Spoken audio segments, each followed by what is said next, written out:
Bom dia, boa tarde ou boa noite. Hoje vamos gravar o 9º vídeo da série A Origem do Espiritismo e vamos falar sobre o livro O Céu e o Inferno.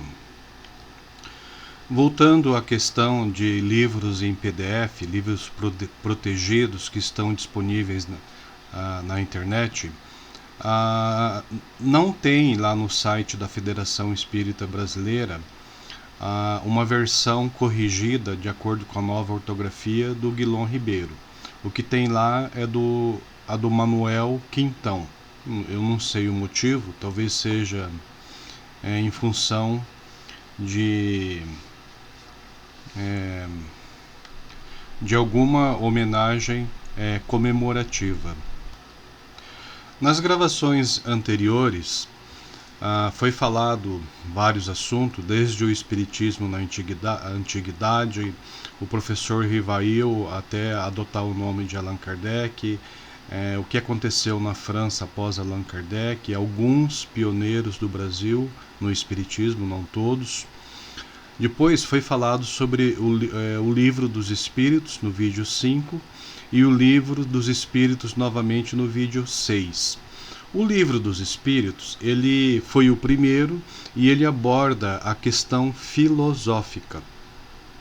E o interessante é que tudo na vida, de certa forma, pode ser filosofia, desde que a pessoa defenda a sua ideia e escreva a sua ideia de acordo com uma lógica, vira uma filosofia. Ou seja, então, toda filosofia é muito próxima da teoria. Mesmo que tenha muita lógica, muita consistência essa filosofia, ela é mais próxima da teoria do que da praticidade. Se fosse praticidade, não seria uma filosofia, seria já instinto. Bom, depois veio o livro dos médiuns, que aborda o lado científico. Científico em que sentido? Em fazer experiências físicas? Não. Se estamos lidando com o plano espiritual, com questões espirituais, então não é esse tipo de ciência. Mas é ciência porque estuda como acontece as manifestações, de que forma que o médium tem que estar preparado, de que forma que o espírito tem que estar preparado do outro lado e como que acontece isso. Todavia, ainda é uma questão teórica, porque só na prática mesmo, e inclusive depois de Allan Kardec, surgiram muitos e muitos experimentos científicos sobre isso, com manifestações espíritas, com livros publicados. Entre os mais famosos da época estão os livros do Ernesto Bozano, especificamente esses fenômenos de transporte, animismo e espiritismo, os enigmas da psicometria e metapsíquica humana. Mas, considerando apenas as obras de Allan Kardec, então ainda temos a questão filosófica como uma teoria, ainda temos o livro dos médiuns como uma teoria, e posteriormente veio o Evangelho segundo o Espiritismo, que entrou na questão moral e por isso entrou na questão religiosa, e apesar de também ser teoria, acaba tendo um efeito prático na vida das pessoas. Acontece que todas as religiões do mundo pregam essa mesma questão da reforma moral. Então, no fim, a tríplice função do espiritismo, atribuição do espiritismo, que é filosofia, ciência e religião, ela estava baseada em questão teórica. Foi por isso que Allan Kardec fez o livro O Céu e o Inferno, porque já deixou de ser teoria, é um livro que mostra o que acontece após a morte. Bem, então eu abri aqui o PDF da FEB, tradução do Manuel Quintão. Então tá aqui, o céu e o inferno, e tá mais embaixo aqui, isso, tradução do que Allan Kardec escreveu. Ou a justiça divina segundo o Espiritismo. Exame comparado das doutrinas sobre a passagem da vida corporal à vida espiritual, sobre as penalidades e recompensas futuras, sobre os anjos e demônios, sobre as penas, etc. Seguido de numerosos exemplos acerca da situação real da alma durante e depois da morte, por Allan Kardec e a assinatura dele. Bem, lá no sumário, na primeira parte, nós vemos doutrina, ou seja, ainda parte teórica. Capítulo 1, o porvir e o nada. Temor da morte, causa do temor da morte, por que os espíritas não temem a morte, o que seria o céu, o que seria o inferno, intuição das penas futuras, o inferno cristão imitado do inferno pagão, os limbos, quadros do inferno pagão, esboços do inferno cristão, o purgatório, doutrina das penas eternas. Isso não da doutrina espírita. Doutrina das penas eternas de acordo com as outras religiões. Origem da doutrina das penas eternas de acordo com as outras religiões. Argumentos a favor das penas eternas de acordo com as outras religiões. Impossibilidade material das penas eternas. Isso já de acordo com o raciocínio da doutrina espírita. A doutrina das penas eternas fez sua época. Ezequiel contra a eternidade das penas e o pecado original. Capítulo 7. As penas futuras segundo o Espiritismo. A carne é fraca, princípios da doutrina espírita sobre as penas futuras, código penal da vida futura. Porque, pela doutrina espírita, nós sabemos que após o desencarne, os espíritos passam por atribulações também, dependendo do padrão vibratório. Dependendo do padrão vibratório, ele vai para uma dimensão afim. Os semelhantes se atraem. E às vezes passa por situações de sofrimento até que consigam mentalmente romper aquele padrão vibratório e conseguir passar por uma dimensão onde ele tem a oportunidade de receber socorro, ir para um hospital, isso no plano espiritual, na dimensão espiritual. Ou ir para uma escola, ou ir para uma colônia, ou mesmo até ir para um outro planeta. Então, o fato é que não é porque desencarnou que vai para o plano, para a dimensão espiritual, que vai estar tudo bem. Falar, não, lá na dimensão espiritual é o reino de Deus, então eu vou para o reino de Deus. Ora, o reino de Deus é feito por leis rígidas, justas. Por isso que se fala justiça divina.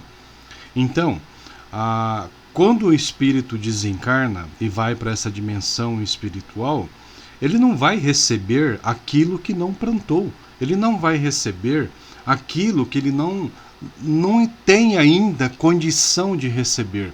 É por isso que Jesus fez a parábola da ceia, onde tinha lá alguém que não estava com a veste nupcial e foi tirado dali e jogado num local de sofrimento. E esse local de sofrimento, ele passa até ter condição de ser atendido. Os espíritos mais evoluídos tentam ajudá-lo, mas por ser em outra dimensão, eles também não conseguem se comunicar. Essa aqui é a questão. O mundo espiritual é feito de várias dimensões. Cada espírito vibra numa dimensão diferente. Os mais atrasados, os mais grosseiros, os mais animalizados são atraídos por dimensões de sofrimento. Por isso que Allan Kardec escreveu esse capítulo com o Código Penal da Vida Futura. Se as pessoas lessem esse livro, O Céu e o Inferno, provavelmente adotariam uma vida mais regrada no lado material, e não vou dizer perfeição, porque se fosse perfeito, não estaria reencarnado no planeta Terra. Todos os espíritos que reencarnam no planeta Terra ou fazem por necessidade de evolução. O planeta Terra ele tem um perfil tanto de escola, como de hospital, como também de prisão. Muitos espíritos reencarnam aqui porque estão perturbando no plano espiritual e prejudicando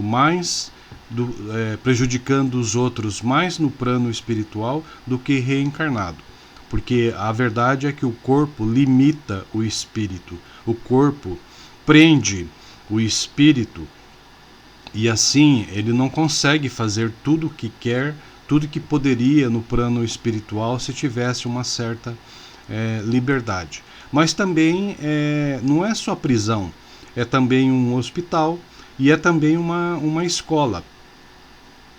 Então, o que fazemos aqui no plano no plano material, nessa dimensão material onde nós estamos vivendo, vai definir qual a situação que a gente estará no futuro na dimensão espiritual, porque existe um código penal da vida futura.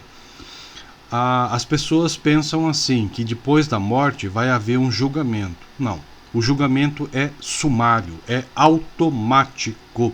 Quem define o julgamento é a própria consciência da pessoa.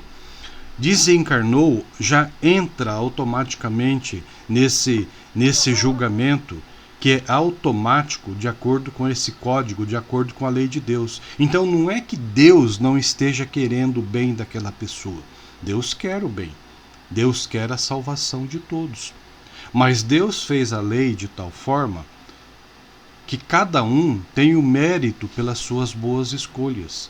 Cada um também vai ter as consequências pelas suas escolhas ruins na dimensão espiritual. Então é automático. Agora, é automático, mas não definitivo. Porque se Deus quer o bem de todos, então não faz sentido uma pena eterna, um sofrimento eterno. Deus estaria admitindo que falhou na sua criação, porque falhou, porque criou alguém que se voltou para o mal, para o erro, e que depois desencarnou e que vai viver eternamente no sofrimento. Então, de certa forma, seria uma falha no projeto de Deus. Só que o projeto de Deus é perfeito. Não tem nada de errado, não tem nenhuma falha. Por quê? Porque não existe pena eterna. O espírito sofre nessa dimensão espiritual para onde ele foi atraído até o momento em que ele mentalmente se liberta. E geralmente isso ocorre quando ele faz oração, quando ele faz uma prece, quando ele reconhece, por isso que é uma questão de consciência, quando ele reconhece os próprios erros, então ele abre-se à nova dimensão espiritual, ele consegue enxergar espíritos ou consegue escutar espíritos mais evoluídos que estão em outra dimensão, e alguns espíritos de colônias espirituais vêm e o socorrem e o levam para um hospital, levam para uma escola, onde ele vai dar continuidade à sua jornada espiritual, depois vai lembrar das suas vidas passadas, vai ter oportunidade de examinar tudo o que fez de certo, o que fez de errado, as escolhas erradas que fez, e vai reprogramar uma reencarnação futura de tal forma que possa se corrigir dos seus erros. Então, até a reencarnação não é imposta. Tem espírito que permanece sem reencarnar 10 anos, outros 100 anos, 1000 anos, porque depende dele. Ele que tem que buscar a evolução. E essa reencarnação que é planejada, ele recebe conselhos. Se ele vai pedir alguma coisa que está além das suas forças, é aconselhado que não faça isso. Se a pessoa tem uma dívida e não dá para pagar no mês, então não adianta, vai passar fome para insistir em pagar a dívida no mês? Não.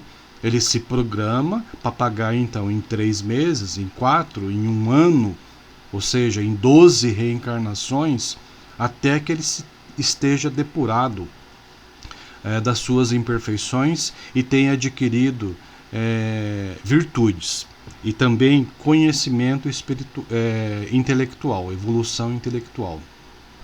Bom, o livro ele prossegue aqui com a questão dos anjos, os anjos segundo a igreja, refutação, os anjos segundo o espiritismo, origem da crença dos demônios, o demônio segundo a igreja, o demônio segundo o espiritismo, intervenções dos demônios nas modernas manifestações, da proibição de evocar os mortos.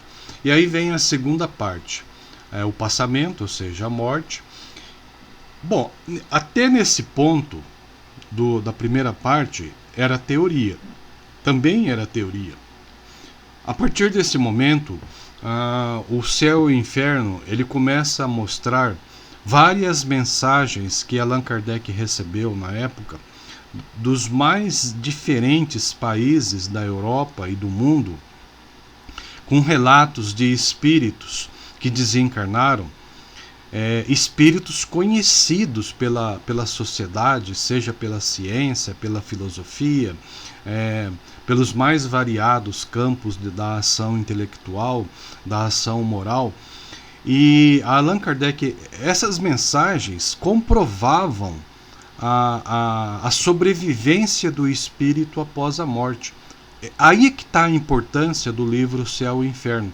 Porque se o livro dos espíritos tem o seu lado de teoria, se o livro dos médiuns tem o seu lado de teoria, se o Evangelho segundo o Espiritismo tem o seu lado de teoria, o céu e o inferno não. Já abriu um leque para uma outra dimensão, uma outra fase desse conhecimento. Bom, então o que o Allan Kardec fez? Ele separou essas mensagens de acordo com espíritos felizes, espíritos em condições medianas e depois espíritos sofredores. Então, e esses espíritos deram as manifestações, não dizendo, olha, eu sou fulano, não, com detalhes, até alguns com informações que o médium não sabia, que o médium não conhecia. Então vejam que são diversas mensagens sobre isso. E depois os espíritos em condição mediana, porque aí que está a questão, conforme eu expliquei.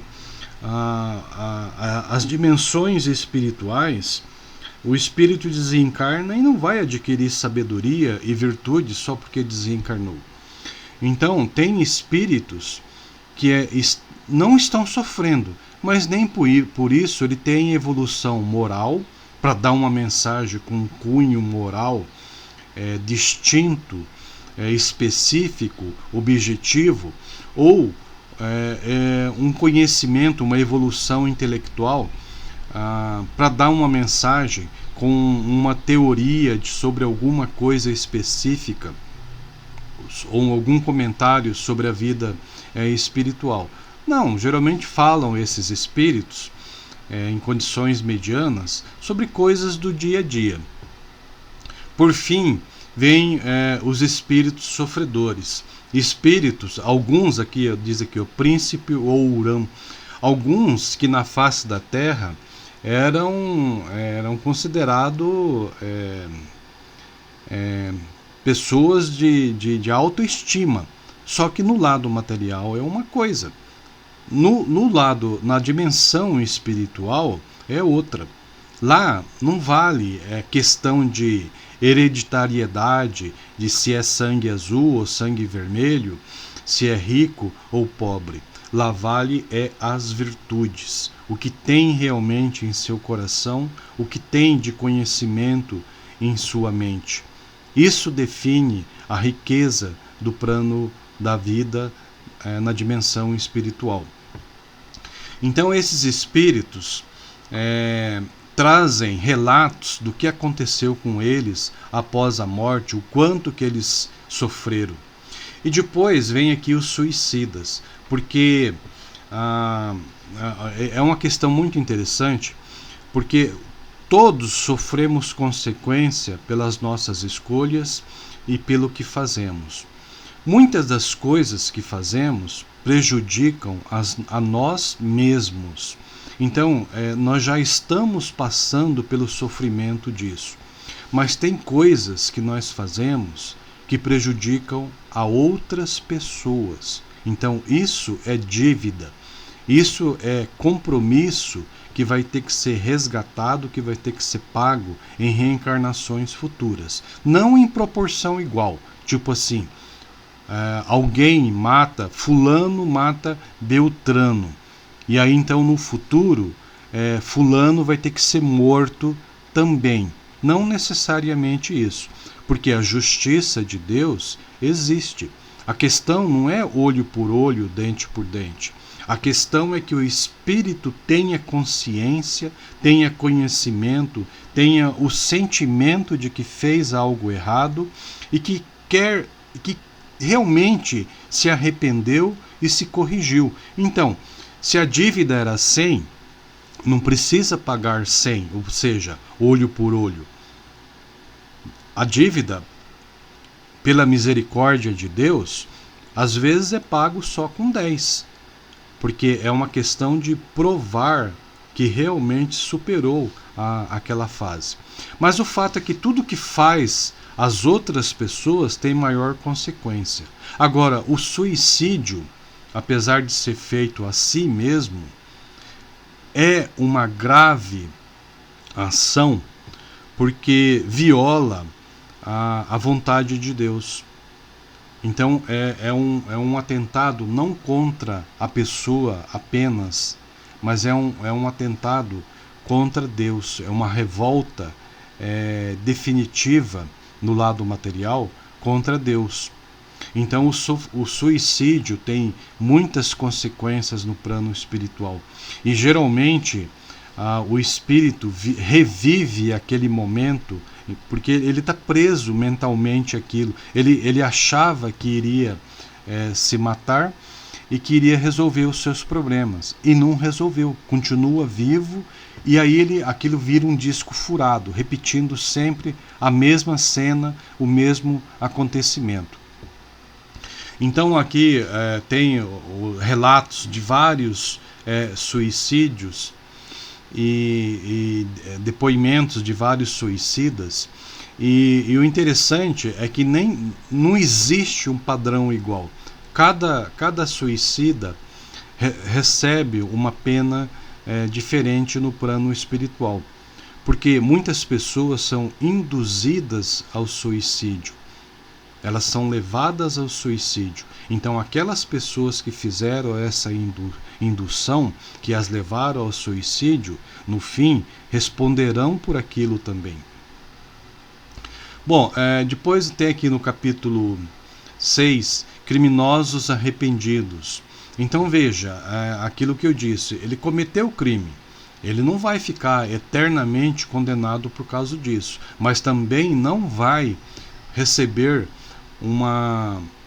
como disse Jesus, uma veste nupcial para entrar numa ceia com convidados melhor preparados do que ele intelectualmente e principalmente melhor preparados do que ele moralmente.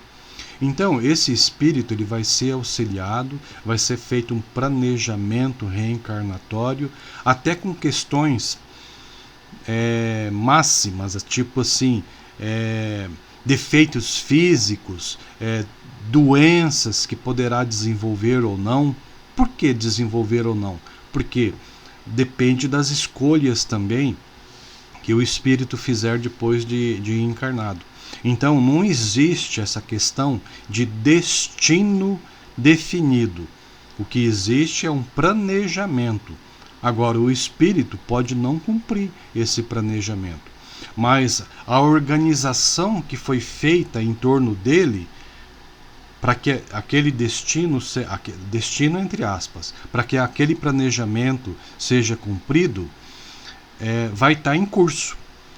Por isso que muitas pessoas parecem que vivem um círculo vicioso como um disco furado em sua vida, porque está sempre sofrendo as mesmas circunstâncias, as mesmas situações, porque ele insiste em não cumprir aquele planejamento. Mas a vida foi programada para aquilo na reencarnação. Até que tipo de atividade que ele iria desempenhar, com quem que ele ia reencarnar, quem seria pai, mãe, irmãos, até esposa e filhos, tudo isso entra nesse planejamento reencarnatório. E tudo tem consequência, que depois vai ser quitada no futuro. Tipo, o espírito não tem sexo. Então, é indiferente reencarnar como homem e reencarnar como mulher. É por isso que tem espíritos reencarnados como mulheres que têm perfil, historicamente, de um espírito que sempre reencarnou como homem, mas agora reencarnou como mulher e aquele perfil fica. É o jeito do espírito. Agora, se ele reencarna como homem, com compromisso para casar como um determinado espírito que reencarnou como mulher e ter determinados filhos, e aqui depois de reencarnado muda esse projeto, ele vai prejudicar aqueles que seriam filhos e aquela que seria a esposa. Então tudo isso tem consequência no futuro. Bom, também tem aqui um capítulo sobre espíritos endurecidos, porque conforme eu expliquei, a reencarnação, ela, a não ser em casos extremos e raros, ela não é compulsória, ela não é obrigatória, porque tem que ser da livre escolha do espírito. Agora, tem casos em que o espírito é obrigado a reencarnar.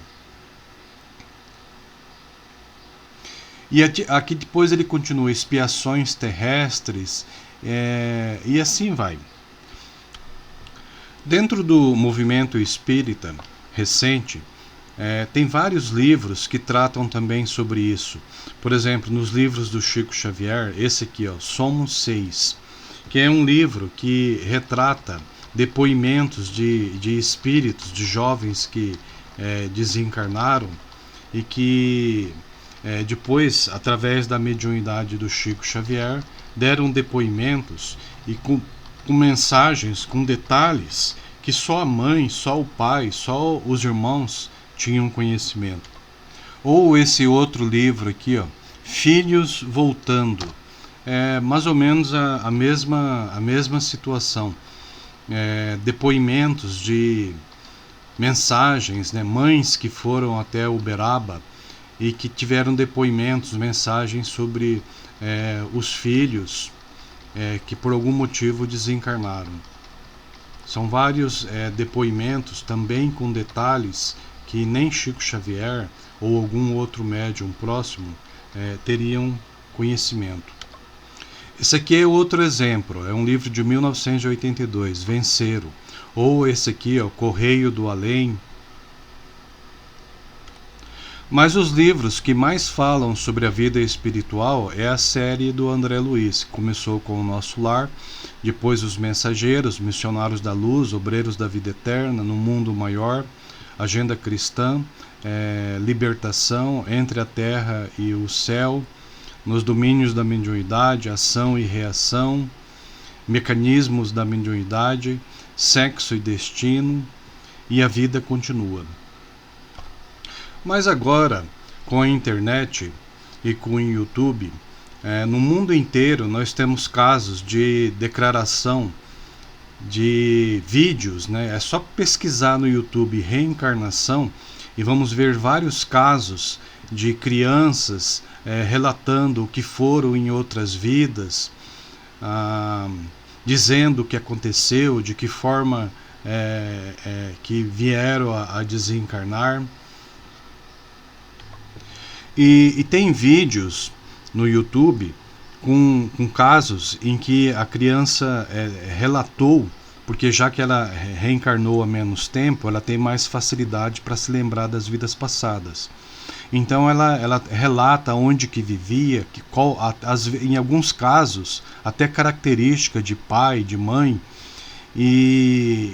principalmente na Índia nós temos casos assim, em que ao pesquisar foi encontrado que aquilo era verdade mesmo.